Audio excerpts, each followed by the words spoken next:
proud history and continues to this day to advocate for the rights of women and children in Africa and around the world. She's been recognized globally for her courageous work, which began as a very young woman, actually, still in her 20s, helping to form the very first government as the Minister of Education in Mozambique. Ladies and gentlemen, please join me in giving a very warm welcome to Mrs. Graça Machel.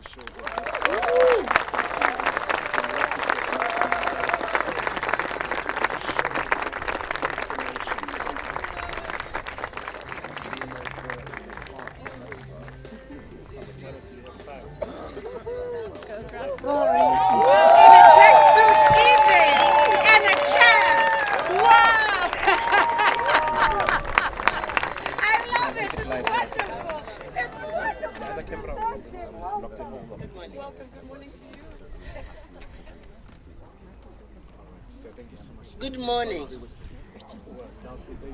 You are all so special that I find it very difficult to recognize individually those we could consider to be dignitaries. Where's Richard? I didn't see him. Is he around? Hello. And the good thing with Richard is that also tomorrow we'll be celebrating his birthday. He shares a birthday with Madiba. But he is also one of the pillars in the establishment of the elders, and that's why I wanted to recognize him particularly. I can see my brother there, Chief Buthelezi. Thank you so much for joining us in this a bit cold Johannesburg. We really appreciate. Honorable guests, friends, and family. Our special guests of honor actually are the representatives of Sparks of Hope from Africa, representing the 100 Sparks of Hope across the globe. So you are the special guests of this morning. We are honored to have you with us. On behalf of my fellow elders, my sister Mary Robinson, and my brothers Lakta Brahimi and Kofi Annan, who are not able to be with us here this morning, it is our privilege to stand in this beautiful park, which we call the 100 Sparks of Hope Peace Park. The symbolism of this Peace Park fills me with immense pride. Each of these 100 tiny trees represents one of the 100 courageous civil society organizations around the world the elders have selected, including 33 African organizations, which we call Sparks of Hope. These trees are tiny, and some of your organizations are tiny, but resilient and mighty in strength and courage. Together they make an entire park with an impact that will grow over time. And over the next 100 years, they will become giants. This is what the legacy of Madiba illuminates. When he brought the elders together and asked us to raise the voices of those who go unheard and who deserve better, to inspire courage in the face of fear, he gave us a large task. But today, I feel our load is greatly lightened because we are amongst young giants. 13 of our 100 Sparks of Hope are standing here today. Can I ask you to stand up, please, so that they can see you? Yes, welcome. Thank you. And all of the 100 Sparks of Hope organizations around the world are standing strong, their values intact, and their mission clear, which is leaving no one behind. You Sparks of Hope give us great confidence that despite the challenges the world faces, You are fearless, courageous, and determined. This parks honors you and your organizations. But it also serves as a reminder of Madiba's words. I quote, "To be free is to enhance the freedom of others," unquote. You are coming from as near as Mozambique to as far as India and the United States. We have sparks of hope represented from all across the continent, from South Africa, Liberia, Tanzania, DRC, Kenya, Uganda, the Gambia, and Tunisia. Today, we see that there are 100 lights on the map of hope, working for the freedoms of peace, health, justice, and equality. Each one is represented in this park. Our goal as elders is to encourage you to continue to lean on us when you need us, and to work together across the globe. But there's a greater goal too. We wish to inspire others to follow in your leadership, to support your work. And we also acknowledge with deep respect the hundreds of other civil society organizations who are standing up to be counted. This is what we mean when we called our campaign for Madiba's 100th birthday, Walk Together. We wanted to show the next generations that you are here, that we have a great cause of hope. Today you stand here, organization changing the media, using education to transform societies, bringing health care and clean energy to people who have never had access, and transforming societies. You are eradicating horrendous cultural practices like FGM. You are fighting for the rights of migrant families, especially children. You are grassroots justice defenders, environmental protectors, and builders of peace.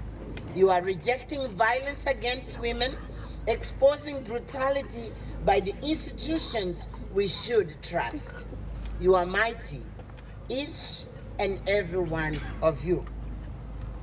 You are the most beautiful sight, and as this park grows, so too will your moral leadership and the scale of lives improved because of your commitment. Madiba is so proud to see you honoring his birthday by continuing his legacy through the deeds and the values you demonstrate. On behalf of the elders, we thank you, and we are so proud to stand with you. Before I hand over back to my daughter, Lebo, and these brilliant sparks of hope, I would like to honor the work of Patrick Watson and the good people of Johannesburg Parks who have created this magnificent park of the next 100 years. Thank you for these 100 sparks of hope and 100 Hope Peace Park. I thank you all for joining us this morning to commemorate this wonderful initiative. And I hope for those who live in South Africa, you'll come again and again just to touch these trees. You know, plants, they need also a little bit of love. So please come, bring your children, bring your friends, educate them about these parks of hope, because the value of this park, it's exactly the message of telling everyone, regardless of the challenges the world is facing, there are hundreds and thousands of people who are doing good. And these ones are simply an example. And we wanted, of course, to associate with the 100 years, but the idea is this is to last. It will outlive actually our own life, and it will talk to generations to come that you, sparks of hope, you have been there and you carried the torch Madiba has given you. I thank you so much.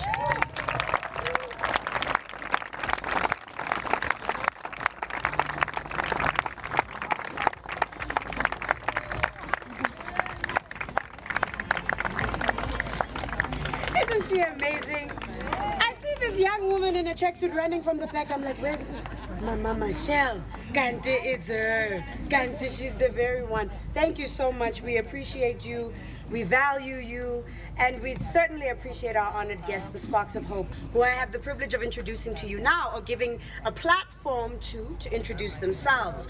Around the world, the 100 Sparks of Hope organizations have been hosting their own walks and events in their communities in solidarity with their brothers and sisters globally. So this is one of many events that's taking place around the world. And we'll hear from our honored guests today. Very briefly, I will invite you to the stage to come and tell us who you are and a bit about your organization.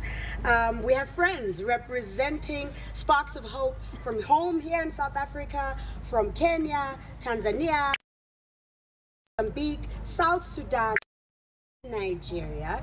So I'd like to invite all of you now, please, to step up to the stage, and I will call on you one by one from your organization to come and tell us a bit about who you are. Can we please give them a warm round of applause, ladies and gentlemen?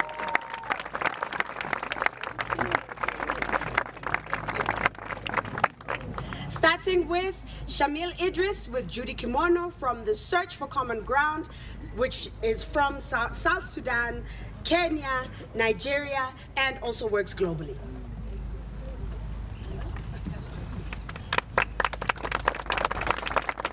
Thank you all so much. Thank you to the elders. What a beautiful occasion. What an honor and a privilege. My name is Shamil Idris. I'm the president of Search for Common Ground. At Search for Common Ground, we know that conflict is inevitable, but that violence is not.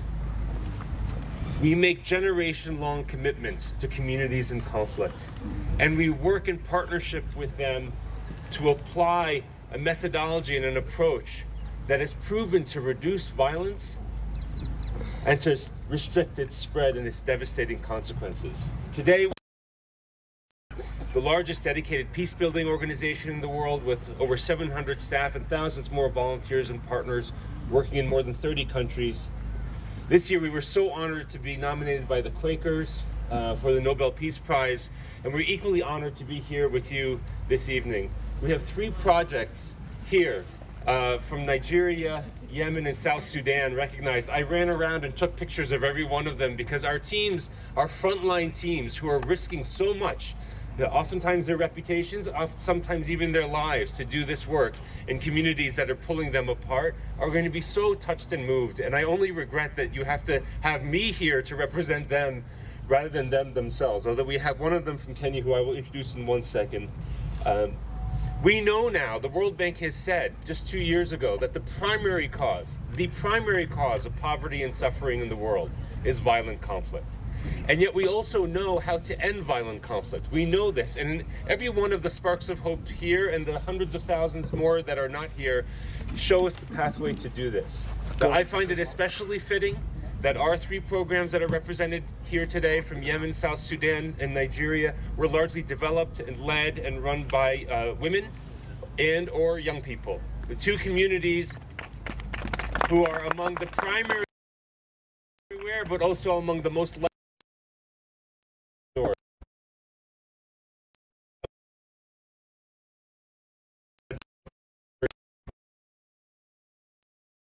came to this land and was so inspired by the example of civil disobedience and nonviolence was also just 26. We know that young people are not just the leaders of tomorrow, but the leaders of today. And I will end my comments before introducing Judy by telling you the story of one more young person. I am both moved and so saddened to dedicate for us this honor, not just to our 700 staff and thousands more volunteers and partners, but also to Jana Al-Makhtari. Jana was the daughter of Shoki Al-Makhtari, who runs our program in Yemen, who's been there on the ground with our teams throughout this horrible war. And our teams everywhere are always oriented to look for hope, because they understand the way to make change is not just to look for problems and solve them, but to look for hope and invest in it. And they found that in Yemen, despite the war, 95% of the schools remained open. So they went to the schools and have been developing extraordinary programming to reduce corporal punishment and other kinds of violence in the school system. Well, earlier this year, Shoki's daughter, Jana, just 7 years old, died.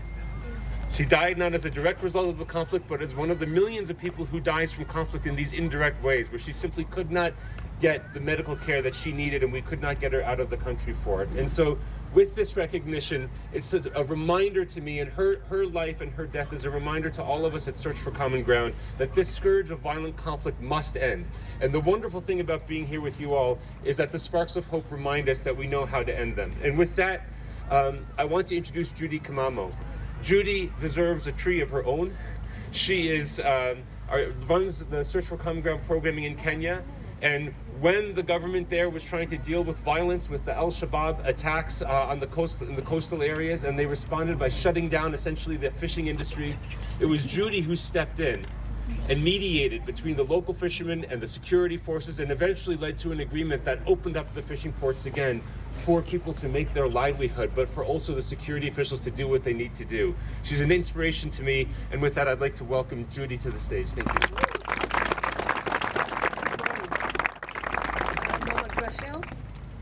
A tree planted 100 years ago is deep-rooted, established, and continues to sustain several generations and several species of birds, insects, and many other forms of life under that 100 cover. Our General Madiba epitomizes this, and we continue to draw from his life. In the words of Professor Wangari Maathai, we echo her words that when we plant trees, we plant seeds of peace, we plant seeds of hope. In Kenya, South Sudan, Nigeria, Yemen, and many other countries in the world, we plant seeds of hope and we plant seeds of peace. We continue to enable constructive, relational, collaborative engagement between security actors and non-state actors to understand our commonalities, understand our differences, and act on our commonalities and build lasting peace.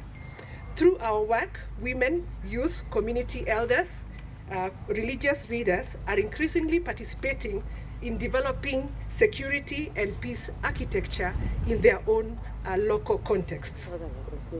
Today, fishermen and youth in communities in Lamu, together with their government, have jointly unfolded a more secure night fishing environment against a previous backdrop of abductions, recruitment into terror and organizations and violent extremist groups, and an environment that was a conduit for trafficking people into Somali.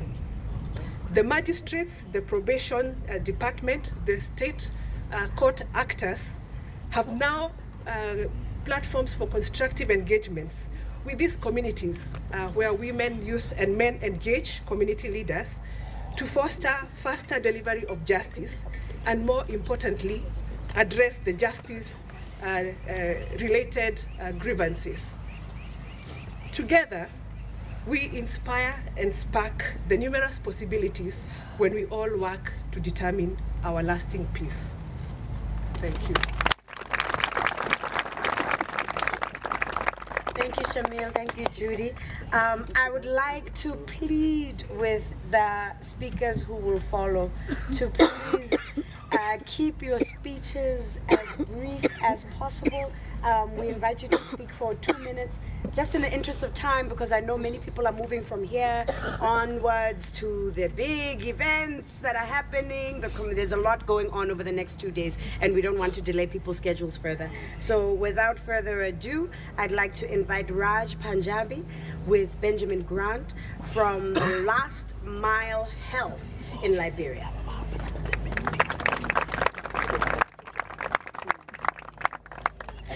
Well, thank you for this opportunity.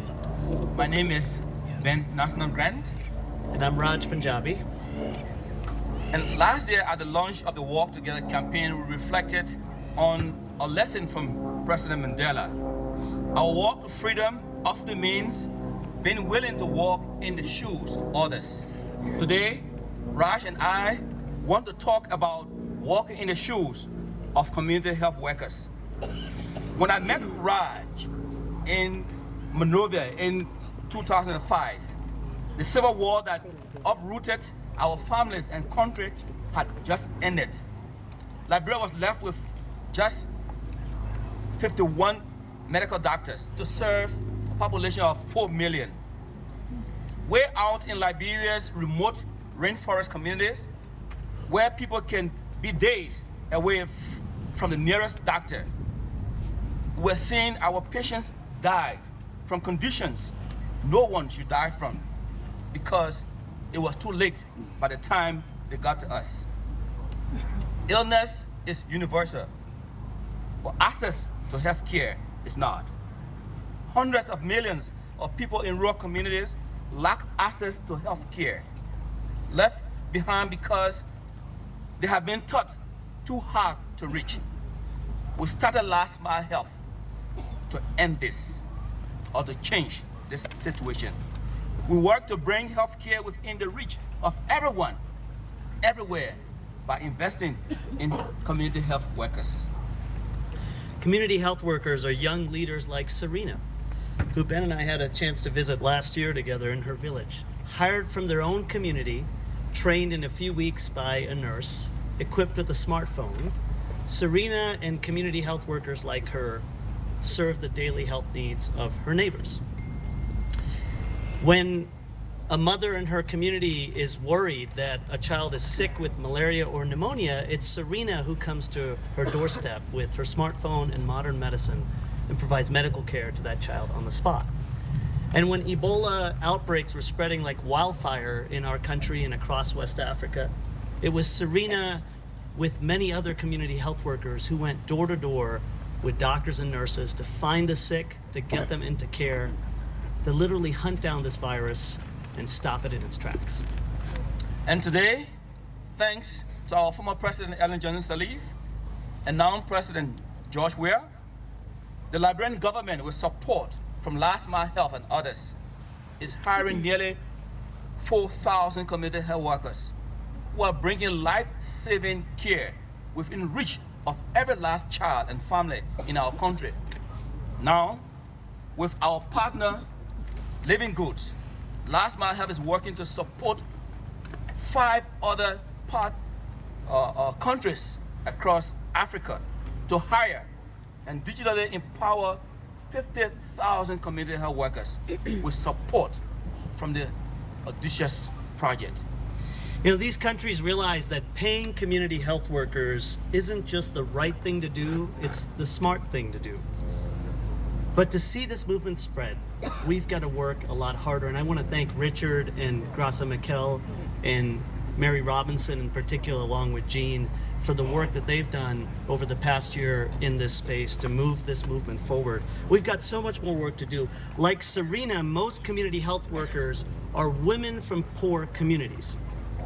And most community health workers are still treated like volunteers, receiving little or no pay at all. Asking women from poor communities to work for free is not only unequal, it's unjust.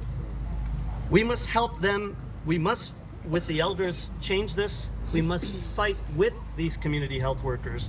We must help them secure the right to work if we want them to help secure the right to health care. No community health worker, no person has to be left behind if we're willing to go as far as it takes. Thank you. Thank you.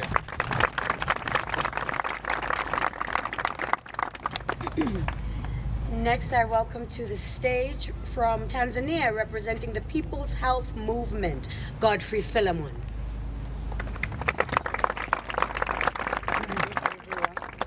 I'm Godfrey Philemon from People's Health Movement, Tanzania. People's Health Movement exists in more than 70 countries in the world, but initially PHM Tanzania was established shortly after the Third People's Health Assembly, which was held in Cape Town, South Africa. PHM Tanzania vision is to make the right to health real for all Tanzanians, and by using a human right-based approach, our mission is to bring all health and human rights activists from Tanzania to support and promote the right to health, food, nutrition as a basic human right. Our activities range from advocates to policy dialogue with the common goal of transforming Tanzania's health system and challenge the all outdated Tanzania health-related policies while also supporting international efforts in achieving the Health for All vision, by now known as universal health coverage. As you all know, Tanzania faces a lot of healthcare crises. To mention the few, that we do not have enough health workers, but also we have a chronic stockout of essential medicine. We have 5.2 clinical health workers per 10,000 people. Yeah. But the primary cause of this is the public health, is the low public health financing. So PHM Tanzania exists like to mobilize the public to join the health insurance, but also to advocate the government to increase the budget. So may I take this opportunity to thank the elders for recognizing us as one of the sparks of hope, because they have made our voice heard, and the government is establishing the political will to make us implement that. Thank you.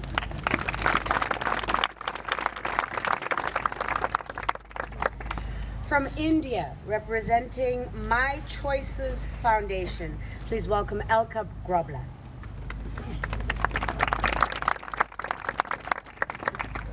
Good morning. What an absolute honor to be here today, celebrating peace and humanity. I'm truly honored to be part of this magical event, surrounded by the elders and, of course, the other global sparks of hope. My name is Elka, and I'm the founder of My Choices Foundation, an organization that works to stop domestic violence and sex trafficking of young girls in India. You might wonder, how does a South African who's not a cricketer end up in India living and working there? Well, for the long story, you'll have to come and have chai with my team and myself. For the short story, a dream is something you want to do, but a calling is something you have to do. I was called to India, and the women and girls in India called for one thing: to have choices to be free from violence and sexual exploitation. Our work is done by hundreds of peacemakers. Peacemakers are local women who we train in the community to provide counseling and legal aid and support to women and families and girls suffering from domestic violence and sexual exploitation. To fight sex trafficking, we work through 100 partners in India through 7 states. What is sexual slavery? It's when a 12-year-old girl gets taken from her home, brutally raped and tortured up to 50 times a day. Most of these girls don't get to celebrate their 19th birthday because they only survive 7 years from the day they get taken. At My Choices Foundation, we put the family first, the whole family, women, men, girls, children. There's no path forward unless the whole family walks together. Men, women, boys and girls. In India, which discriminates against female gender to the point that we once again got ranked as the least safe place in the world to be born a baby girl. We have to make allies out of enemies and turn perpetrators of the abuse into champions of the cause. There's no solution unless we all work together. How can we move forward as a human race if half of us are kept back and battered down? And so this is the brave work our peacemakers do every day, working with the perpetrators of the violence as well as the victims, and enabling the families themselves to truly break the cycle of abuse from within the communities. Nelson Mandela said, as we let our own light shine, we unconsciously give other people permission to do the same. As families discover the path of peace together, they create a light in their own community and give hope to others. So we like to call our peacemakers and our women dragon slayers. So what is a dragon slayer? It's someone that wakes up every morning, it's the global citizens and the hopes of spark, and not only choose to love the world again, but choose to go out in the trenches and fight for peace and injustice. These are more than heroes, they are dragon slayers. They are peacemakers. Every day their choices reflect their hopes, not their fears. We will not win this fight for peace by killing what we hate. Only we will win this by saving what we love. And we at My Choices Foundation are so honored and proud to be one of the 100 sparks of hope continuing Mandela's long walk to freedom. May we as a global community and sparks of hope choose to always walk together towards health, justice, equality and peace. And I leave you with my favorite Madiba quote. May our choices reflect our hopes, not our fears. Thank you.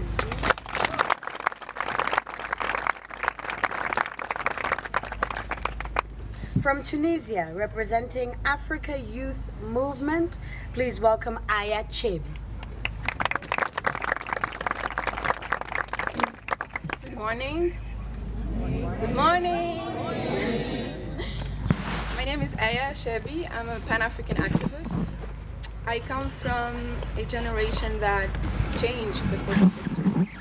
A generation that started the first 21st century peaceful revolutions that started in my country, Tunisia, and swept across the continent, calling for justice and dignity. And that's why we call it the revolution of dignity. Every revolution has been driven by youth, and Africa's revolution will be driven by youth. A revolution of transnational solidarity, because Pan-Africanism is fundamentally rooted in solidarity. I lead a movement called Africa Youth Movement. We are a community of African youth who are leading and transforming this continent from a place of love and innovation. We started as a Facebook group in 2012 with 500 members, and today we are a Pan-African grassroots movement of 10,000 members from 42 countries. Building our power, building one of Africa's largest youth-led movements. We're not trying to stop youth from being angry and frustrated, but we're trying to channel that energy into social change. We're trying to create and organize spaces for them to be empowered, to be themselves, to shape their collective identities, to share their struggles. We empower them to occupy the leadership position they deserve. And we stand in solidarity with our comrades at Fees Must Fall, Angola 15, Gambia Has Decided, Togo Debout, Justice for Noura, and endless other campaigns. And we speak up and we advocate for African youth agenda around the world to be at the center of international discourse. We will continue the fight, but we need Mandela's generation to support us, to listen to us, to coach us. It has become so difficult to be an activist today because you are trying to be sane in the middle of the madness, to make sense of what happens and turn it into policy recommendations and strategies when your people's lives are on the line, where thousands of youth are dying on the Mediterranean and some other millions are trapped in conflicts and displaced. And most of us activists are exhausted. So if we want to remain a spark of hope, we need everyone's support. We need everyone to stand by our side.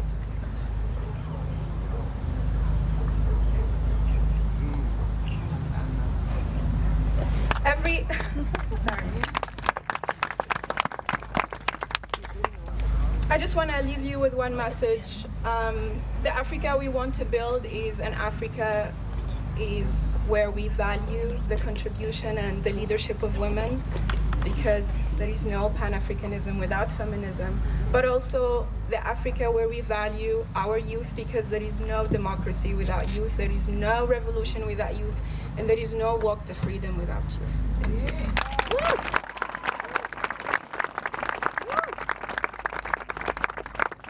Oh, such brilliance on this stage today. From Mozambique, representing Loja de Energias. Please join me in welcoming Gilda Monjani.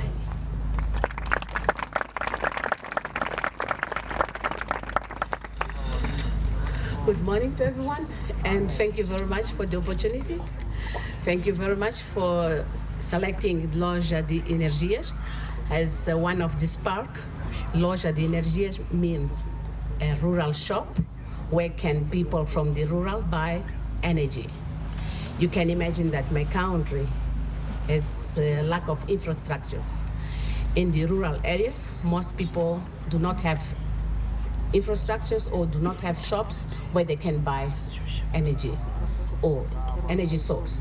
We can promote, we can talk about renewables and so on, but if we don't have the assets in the rural, it can be difficult for people to go for it.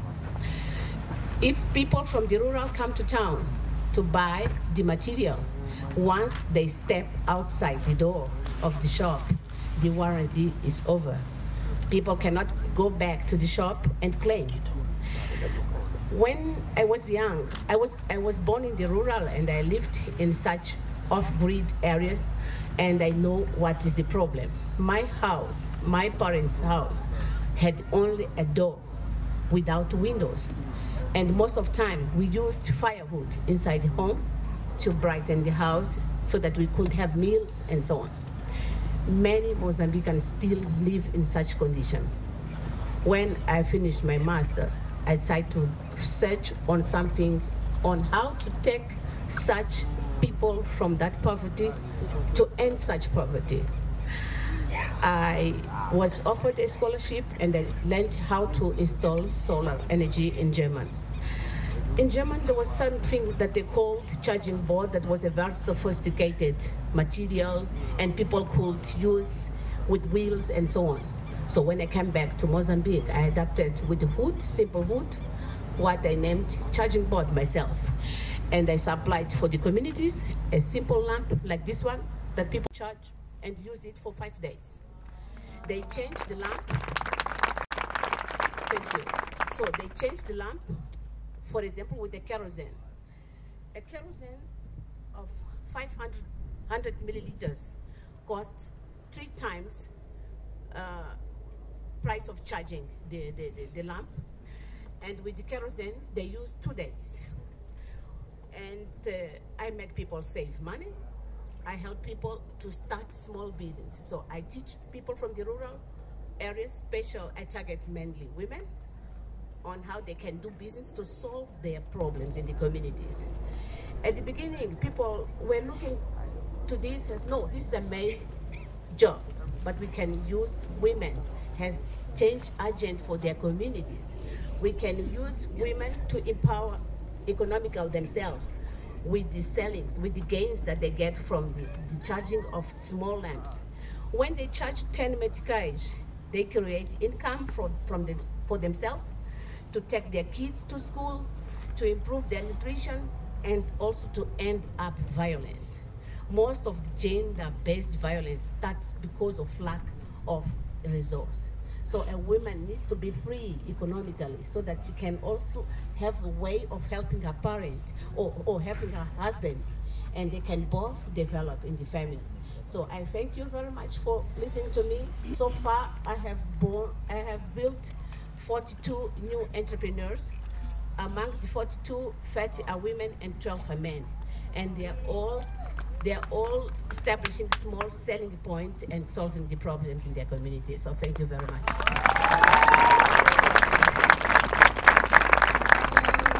Excellent work. Thank you for sharing your beautiful and inspirational stories. You are truly sparks of hope. Ladies and gentlemen, can we give a round of applause to our sparks?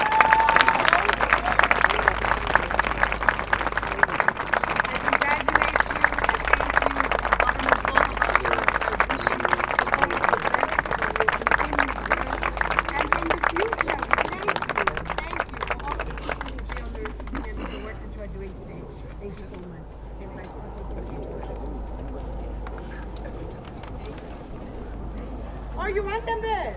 Okay. So now I'd like to introduce another member of the elders, ladies and gentlemen. Former President of Ireland, Mary Robinson. Yes, who played a very significant role in the peace negotiations in Ireland. And then she went on to serve as UN High Commissioner for Human Rights, where she forged a very close and lasting bond with former President Nelson Mandela, of course, together working on ending racism and creating tolerance. Welcome back to Africa. Welcome back to South Africa. The podium is yours. Thank you very much indeed. Thank you. Oh, good morning. Isn't this a wonderful morning? Yes. Please give another round of applause for these fantastic sparks of hope. This year, millions of people around the world are celebrating Mandela's 100th birthday at a moment in human history when we sorely miss his moral leadership, his sharp wit, he was such a tease, and his constant drive to ensure no one is left behind. A year ago, we elders planted our flag. We knew that the collective spirit of leadership Madiba exemplified lived on in grassroots communities around the world, often out of the view of the media and those who need hope and inspiration. And so we committed to presenting 100 of the best examples of collective moral leadership from civil society towards Madiba's centenary. I'm incredibly proud and moved that we've achieved this ambition. We have shone a light on grassroots efforts that are succeeding in building peace, in achieving access to health for all, and fighting access to justice and greater equality. World leaders have committed to all of these ideals through the blueprint of the Global Sustainable Development Goals, Agenda 2030. The 100 sparks of hope we've highlighted through the Walk Together campaign are showing exactly how to achieve this agenda. Freedom is what we are here to celebrate today. As these tiny trees grow, they will symbolize the actions lived every day of these courageous sparks of hope, fighting for the freedoms Madiba cherished and fought for throughout his life. And so I turn now to the sparks of hope. We're delighted that so many of you sparks of hope from Africa and beyond are here with us in Joburg today, standing on the soil of South Africa, which Madiba loved so deeply. Madiba understood that the achievement of true freedom requires solidarity and cooperation. He recognized that our world faced huge interdependent challenges, which could only be solved if we act in the interests of our people. In the face of fear, conflict, and despair in too many places in today's world, you, sparks of hope, show that the way we respond is a test of our values. When Madiba left prison in 1990, after 27 years of incarceration, he knew that the only way to build a free and just society was to act with what he termed kindness and generous accommodation. And that is what you, Sparks of Hope, represent. Through your courageous leadership, fighting for peace, health, justice, and equality in communities around the world, we thank you for helping the elders to honor our founder, Madiba, on his 100th anniversary. You inspire us and you give us hope. Through your deeds and the values you demonstrate, each of you is, in your own way, continuing Mandela's long walk to freedom. We thank you most sincerely for your brilliant and often very difficult work in the world. I hope you young people with us today will look at this park as it becomes green with growth and remember that there are inspirational organizations around the world showing that Madiba's light burns brightly still. And we hope that their work will inspire you as you grow to also become humble custodians of his light and ensure it illuminates the generations to follow. And I'd like now to invite the Sparks of Hope and the Mandela Rhodes Foundation scholars and alumni to please come forward and hand a small plant to each of the children who are going to be planting the trees, so they can plant the seeds of hope and share the spirit of Madiba's leadership with their own communities and tell their friends about the sparks of hope that they've met here today. So can we have the Sparks of Hope, the Mandela Scholars and Alumni? Mandela Rhodes Scholars and Alumni? Yes. Good. Excellent. Good. We've got to make this happen. Good. Excellent. Yes, oh, there they are. Good. And the children? Yes. Good. So, yeah. Good morning. Great. Good. So now, how are we going to do this best?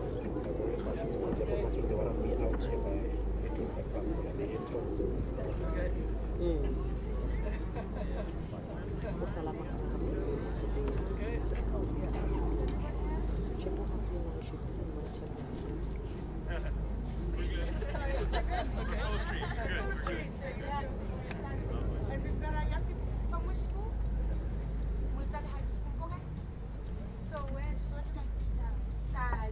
So we've got young people We've got young people from Kadi in Soweto, from Mulzani High School.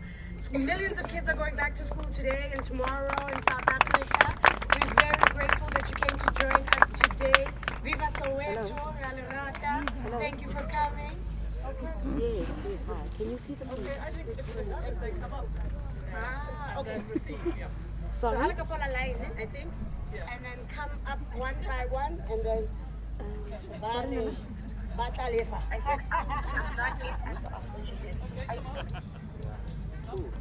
Oh, you're not at the office yet?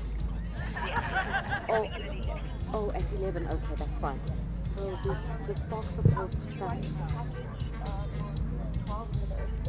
Yeah, the Sparks of Hope thing is, I think it's going to be part of a bigger package. Yeah. So the Sparks of Hope stuff will be in the system, no? Okay, super. Thank you, my angel. It's called Elders Love. I put some information.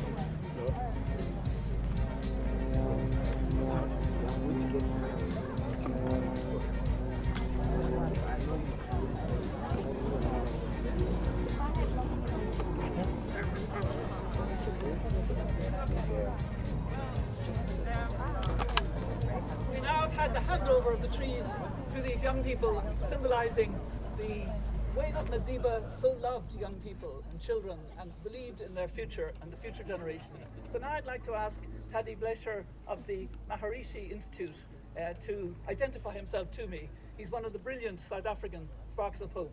Taddy? Taddy? Taddy? Taddy? No Taddy? Well, There you go. Okay, thank you. You frightened me, Taddy. I thought you weren't here. Good.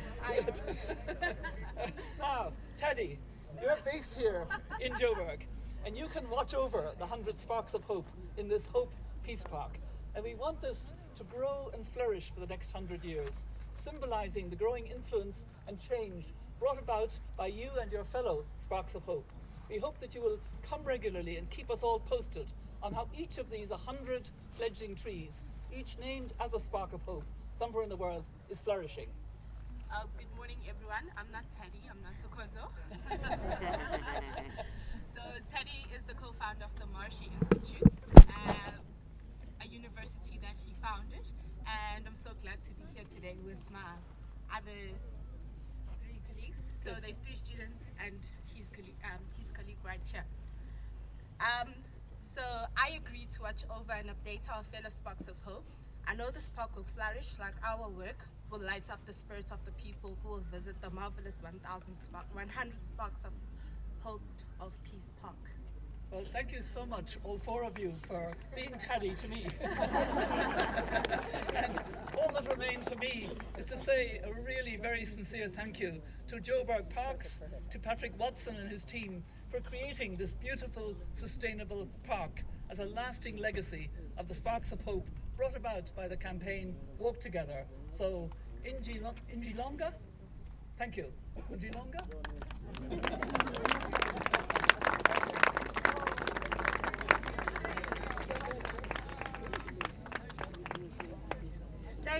Thank you, former President Mary Robinson. You've got beautiful energy. Thank you so much. Thank you to our learners from Mulzani High School. Grade 9 learners, ladies and gentlemen. Thank you. Grade 10, 11, 9, 10, and 11. Fantastic. Really, you are most welcome. You're going to plant those trees. Go Soweto, okay? Thank you very much. Thank you so much to our Sparks of Hope. Thank you to our Rhodes Scholars as well. I invite everybody to take their seats as a belief too. That was very big. Thank you so much.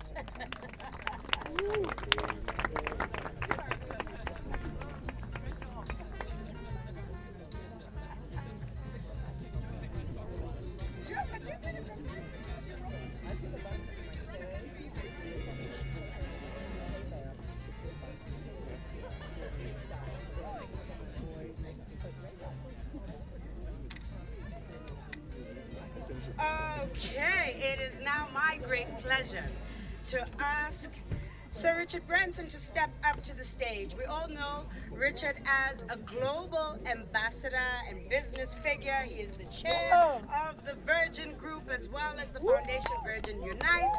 Together with another extraordinary anti-apartheid activist and musician, Peter Gabriel, they both approached Nelson Mandela about creating the group that is now known as the Elders. So please, ladies and gentlemen, please join me in welcoming a big friend of South Africa to the stage to talk about how the inspiration of Nelson Mandela and how the Walk Together campaign honors Mr. Madiba's inspiration. Please give him a warm round of applause.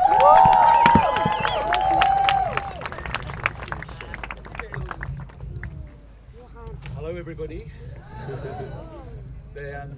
It's chilly, but it's beautiful. So I'd had a few coffees today, and I suddenly heard the words, "Where's Richard?" And I had one foot in the toilet, and one foot outside. Well, when Gracia Michelle says, "Where's Richard?" I quickly forgot the toilet and got back to my seat. I was very, very privileged. In fact, the thing I was most privileged about in my life, I suspect, was for 10 years, for the last 10 years of Madiba's life, as Gracia said, we shared a birthday. Every morning on my birthday, I would get a call from Madiba wishing me a happy birthday. And then 10 years ago, those calls stopped. And the wonderful thing about this, they've continued through the Elders, through what we're doing today. Madiba's life has lived on. And the idea of the Elders is that the most respected men and women in this world who've served their countries, who served the world, can go on to become elders, maybe in the last sort of 10 or 15 years of their lives. By then they will have, they will have forgotten the cut and thrust of politics. They will be able to just think about, what the world need, and they would have got rid of their egos, and Madiba and Gracia appointed these incredible 12 men and women, people from Kofi Annan to President Carter to the wonderful Mary Robinson, to Archbishop Tutu and others, and they, despite their age, they're traveling the world, trying to deal with conflicts, trying to, being at Paris, trying to make sure that the Paris talks for climate change were pushed through. A couple of weeks ago they were in Indonesia trying to persuade the Indonesian government to introduce a universal healthcare system, suggesting that they put a tax on cigarettes as a way of doing it, and the government came back to them a week later and said, yes, we will do this. And then today, the Elders are celebrating these 100 organizations that have made such a wonderful difference in this world, and continuing to do wonderful works. And people will be able to come to this beautiful park. I mean, what a look how beautiful it is today. What a wonderful setting. And in 100 years' time, there will be different Elders who will carry on Madiba's torch, and carry on the baton for hopefully centuries to come. Hopefully by then there will be no more conflicts to sort out, and hopefully by then we would have got on top of the climate change, and we'll have a world that is carbon neutral. And hopefully by then we'll have a universal healthcare system on a global basis. Hopefully by then we will have no more walls, and Africa will be wonderful without barriers, where people can just move freely between each other's countries. And I personally believe the world would be happier that way. But anyway, just if we could give a round of applause to all the sparks of hope here, and thank you very much.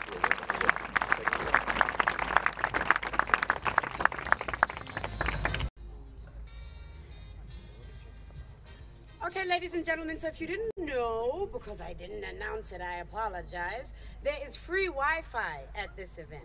So we encourage you. I just got the WhatsApp. I was on stage doing my job, guys. You saw me, yeah. I was paying attention to other things. There were other things going on.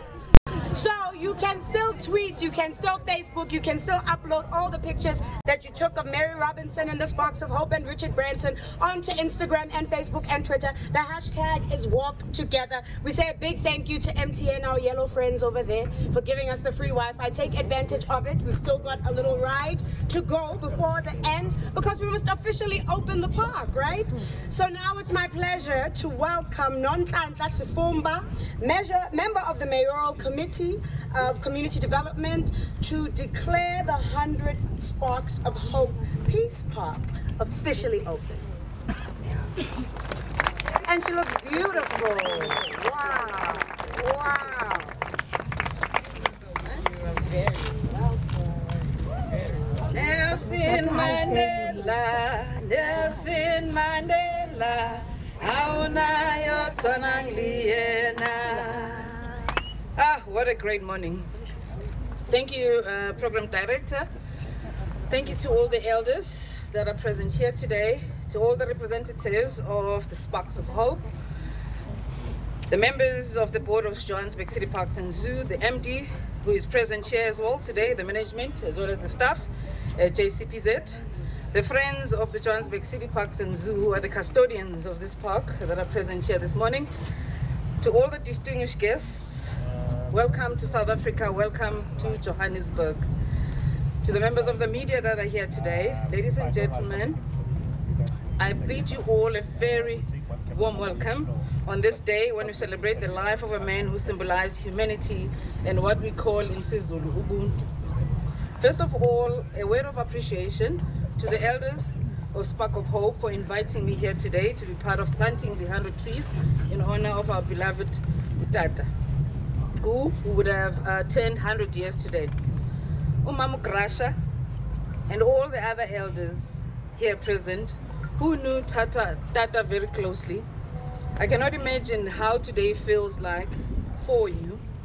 If an ordinary South African like myself feels as excited and touched by the way I do today, all over South Africa and the world over, people are taking a break for the next few days and focusing on doing good deeds for the people that cannot do things for themselves.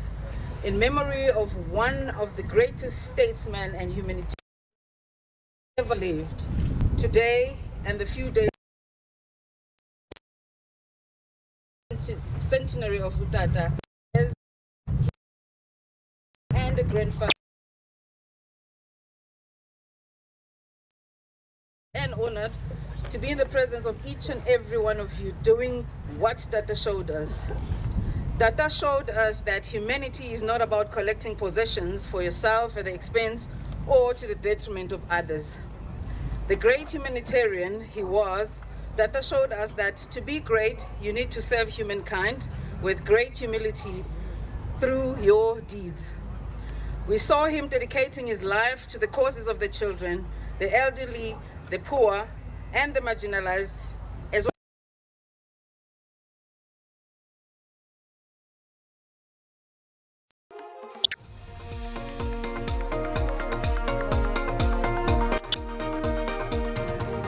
Okay, we do apologize for the break in transmission there, but we'll try to get back there as soon as possible. As fortunate as we are. The baby forest today is a lasting symbol that will remind our children of what Tata stood for and fought for. It symbolizes the humble and baby steps that with time translate into big things. Imagine in 50 years or more what this baby forest would look like. It also symbolizes the importance of working together for the good of mankind. The collaboration between all the stakeholders today was born of goodwill and the will to serve, just like Tata taught us through his actions. It symbolizes our investment into the future for our children. A wise man once said, planting a tree is an investment into the future. It is a long-term vision for the conservation and protection of the environment. Tata knew this and lived by it. I promised myself that I would not talk long today, as I normally do in other platforms, because today is about doing and not talking. However, one becomes emotional when one thinks of the selfless deeds of Utata for the sake of all of us, and his teachings about how we need to lift each other up in order for humankind to prosper. In closing, therefore, ladies and gentlemen, I would like to thank everybody that was instrumental in making today a reality, including my own team. I couldn't go without saying thank you to the JCPZ team. You are all wonderful. To the future, our children and their children and their children, enjoy the beautiful forest that has been planted for you today. Please remember this day. Please take to have accepted emulate that in how you treat each other and the environment. Work together to Tata's freedom. Ladies and gentlemen, by the powers vested in me by the elders, it is a great honor to declare the 100 Sparks of Hope Peace Park officially open. Thank you very much.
Is the spirit changing gears, the elements of one's being becoming aware that the future is always far when your feet are firmly planted here, attached to the present, rooted in fear.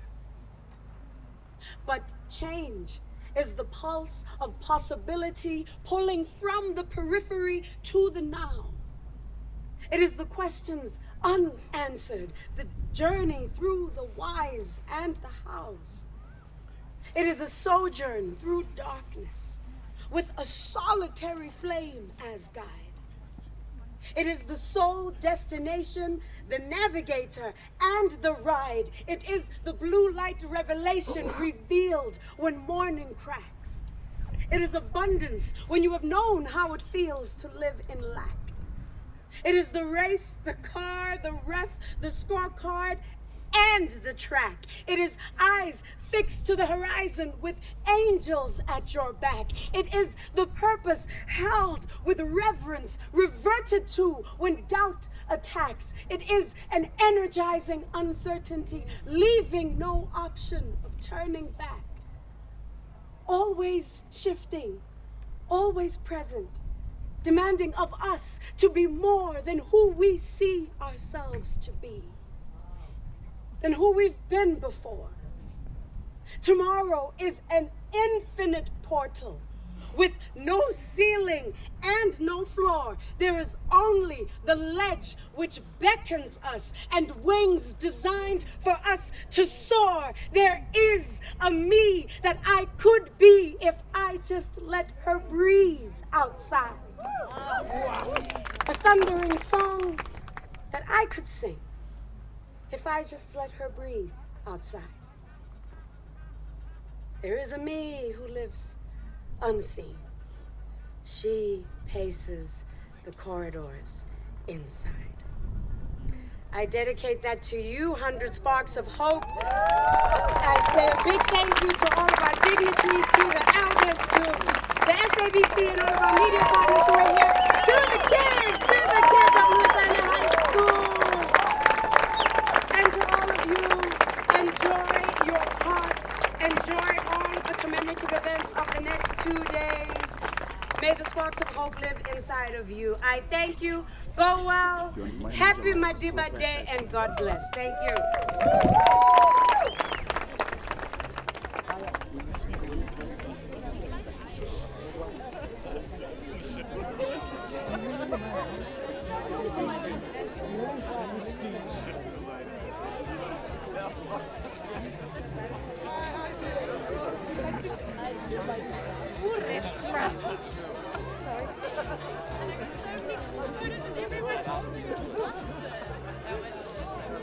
I was mortified. I did it.